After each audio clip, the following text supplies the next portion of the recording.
इन सृजित पदों के तमाम जो परिसर के बाहर हाथों में पोस्टर्स हैं, बैनर्स हैं, जिसमें सीएम नीतीश कुमार पर ही हमला है। उन्हीं को लेकर इन पोस्टर्स में तंज कसा गया है। इस्तीफे की भी मांग लगातार हो रही है और प्रेस प्रदर्शन लगातार चल रहा है। सदन के भीतर भी हमने दिखाई तस्वीरें कि हंगामा वहां पर भी चल रहा है और बाहर कुछ इस तरह से एनडीए के विधायक प्रदर्शन कर रहे हैं। मुख्यमंत्री नीतीश कुमार का पहले महिलाओं को लेकर वो टिप्पणी, प्रजनन दर को बिल्कुल अलग तरीके से वो बोल बैठे और उसके बाद से कल पूर्व मुख्यमंत्री जीतन राम मांझी के साथ उनकी वो बहस चर्चा का विषय बनी हुई है।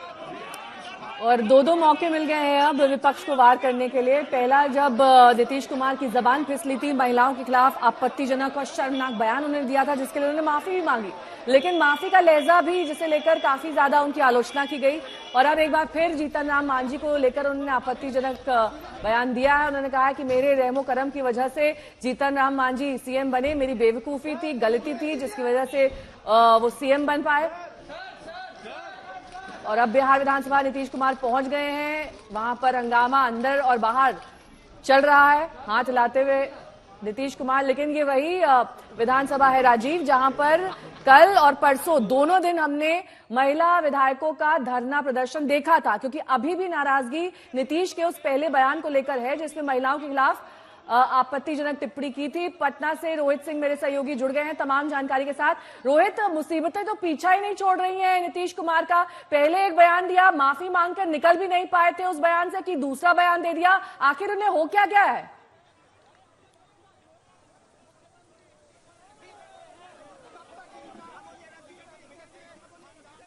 रोहित, आपको मेरी आवाज मिल रही है?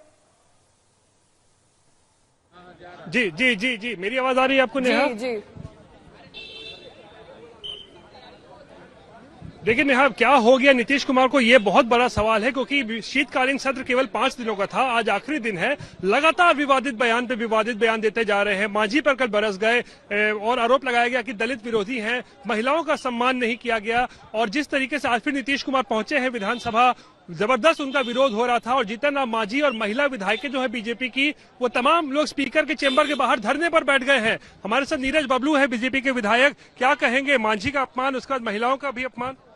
देखिए, माननीय मुख्यमंत्री जिस तरह से हरकत कर रहे हैं, इससे यह स्पष्ट हो रहा है पूरी तरह कि इनकी मानसिक स्थिति ठीक नहीं है। क्योंकि आपने देखा कि 2 दिन पहले पूरे नारी जाति का किस तरह से इन्होंने अपमान करने का काम किया, पूरे नारी शक्ति को शर्मसार करने का काम किया। पूरे देश में महिलाएं शर्मसार हो रही है और उनसे भी इनका मन नहीं भरा। तो कल जाकर के ये विधानसभा के अंदर जो सबसे सीनियर विधायक है, वो मुख्यमंत्री नीतीश कुमार से भी सीनियर हमारे जीतन राम मांझी जी हैं, जो पूर्व मुख्यमंत्री हैं, उनको तुम तराम करने का काम किया, उनको जलील करने का काम किया और विधानसभा में पूरी तरह उनको बेइज्जत करने का काम किया। इससे यह स्पष्ट हो रहा है कि ये दलित विरोधी हैं, इनको दलित का आगे बढ़ना बर्दाश्त नहीं हो रहा है। हो क्या गया है? इनकी मानसिक स्थिति पूरी तरह बिगड़ गई है, ये पागल हो गए हैं, इनको तरह तरह का बीमारी हो गया है, इनको इलाज की आवश्यकता है। अविलंब जाके किसी बड़े अस्पताल में ये भर्ती हो जाए। रोहित, इनसे ये पूछिए कमंडल लेकर कि अगर इस बार भी नीतीश माफी मांग लेते हैं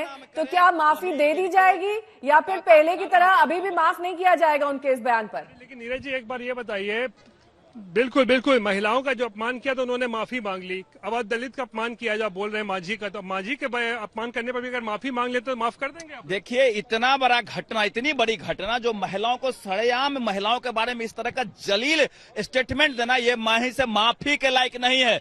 फिर भी वो माफी मांगे, अब जाकर के फिर दूसरे ही दिन उससे बड़ा हरकत कर रहे हैं। एक सीनियर नेता जिनकी उम्र 80 साल है, वो लगातार विधायक है, मुख्यमंत्री रहे हैं और दलित समाज से आते हैं, उनको इस तरह से बेइज्जत करना, कहीं से कोई माफी मांग ले, कोई माफी के लायक बात नहीं है। इनको ये एक क्षण भी मुख्यमंत्री के कुर्सी पर बने रहने का अधिकारी नहीं है। अगर ये मुख्यमंत्री की कुर्सी पर रहेंगे तो पता नहीं बिहार को किस गड्ढे में धकेलेंगे, कौन सा बड़ा हरकत करेंगे, क्या करेंगे, किसी को नहीं पता है। इसलिए इनको एक क्या प्रोटेस्ट ही होता रहेगा दिन भर? आज आखिरी दिन है, क्या सदन की कार्यवाही का हिस्सा बनेंगे विधायक या फिर बाहर ही प्रोटेस्ट करेंगे? क्या एग्जैक्टली आज की उनकी रणनीति है?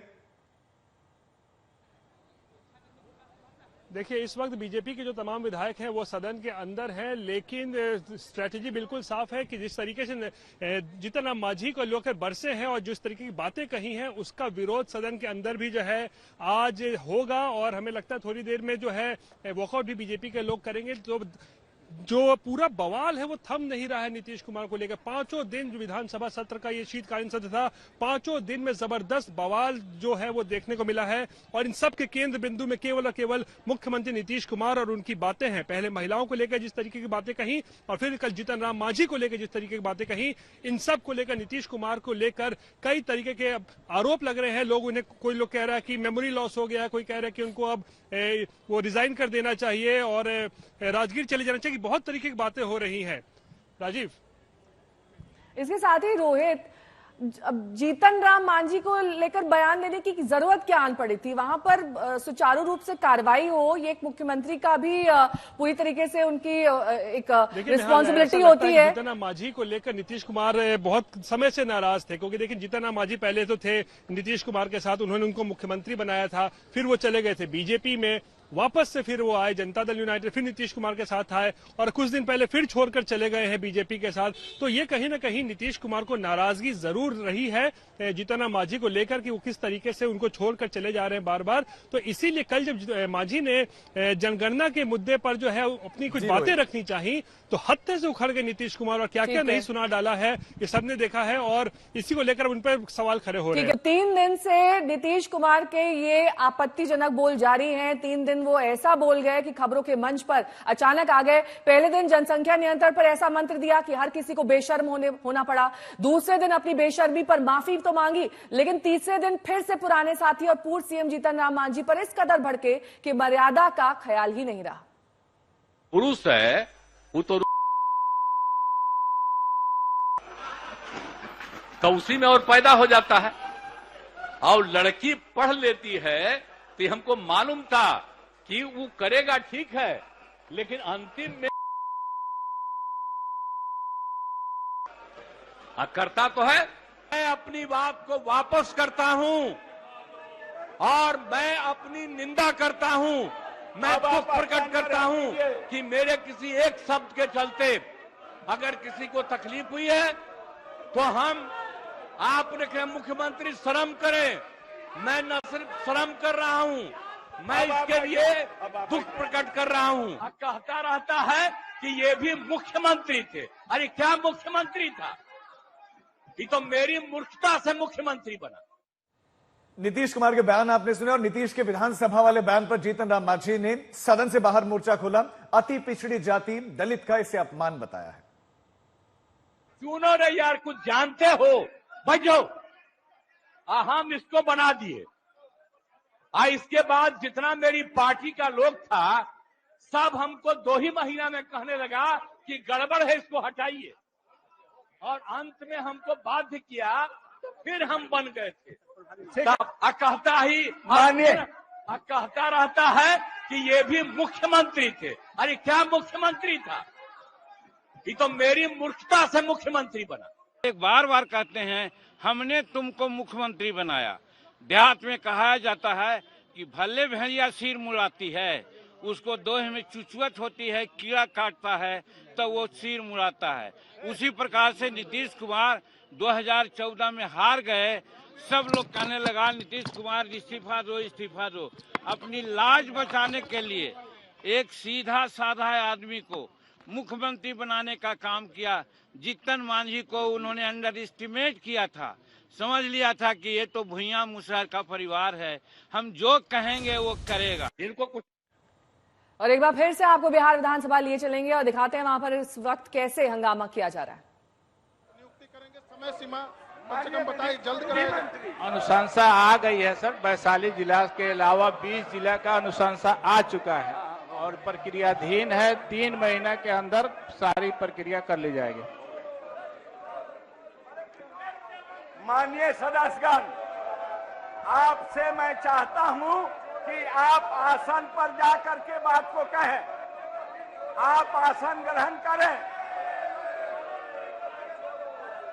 आप लोग जनता के हित के लिए कार्य करना नहीं चाहते हैं। आप लोग सिर्फ सदन की कार्यवाही को बाधित करना जानते हैं। अब सभा की कार्यवाही 2 बजे दिन तक के लिए स्थगित की जाती है।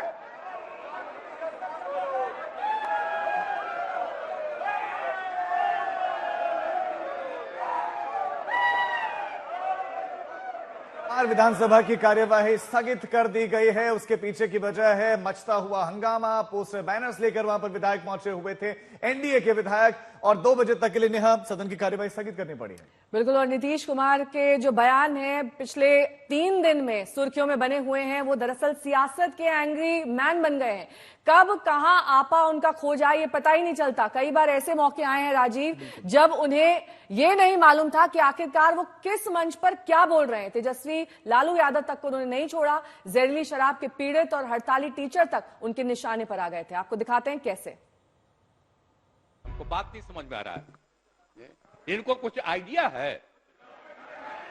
ये तो मेरी गलती है कि इस आदमी को हमने बना दिया था मुख्यमंत्री। नहीं ठीक है, ये कोई सेंस नहीं है इसको, ऐसे ही बोलते रहता है, कोई मतलब नहीं है। बैठ जाएगा, हो गया। हम कह रहे थे कि आप ही लोगों के साथ रहिए। अध्यक्ष महोदय, भाग के चला आया था 7 पार्टी में, अध्यक्ष अभी महोदय, हम जान करके भगा दिए उधर। अध्यक्ष क्या उधर रहिए, इसीलिए हम कहेंगे बात हो गई है और सब समर्थन कर रहे हैं। प्रभारी मंत्री सुन लीजिए, बता रहे ये हैं, बहुत गलत बात सारे बोल रहे लोग हैं। समर्थन कर रहे हैं। और कोई सेंस है ये जो प्रचारित करता है? सुनो ना, बैठो ना यार, बैठो ना। अरे आप लोगों को जब छोड़ दिए थे, बैठिए, भूलिए मत, बात बोल रहे हैं अरे महोदय। भूलिए मत। अरे 13 में जब आप लोगों को छोड़ दिए थे, अब अकेले थे, तो हम, अरे चुनो रे यार, कुछ जानते हो, बैठो। हम इसको बना दिए। इसके बाद जितना मेरी पार्टी का लोग था, सब हमको 2 ही महीना में कहने लगा कि गड़बड़ है, इसको हटाइए। और अंत में हमको बाध्य किया, तो फिर हम बन गए थे। कहता ही मानिए, कहता रहता है कि ये भी मुख्यमंत्री थे। अरे क्या मुख्यमंत्री था? ये तो मेरी मूर्खता से मुख्यमंत्री बना। आप ऊपर वाला भी जान लो। आप बिना मतलब का रोज इसको पब्लिश करते हो, कोई सेंस है इसमें?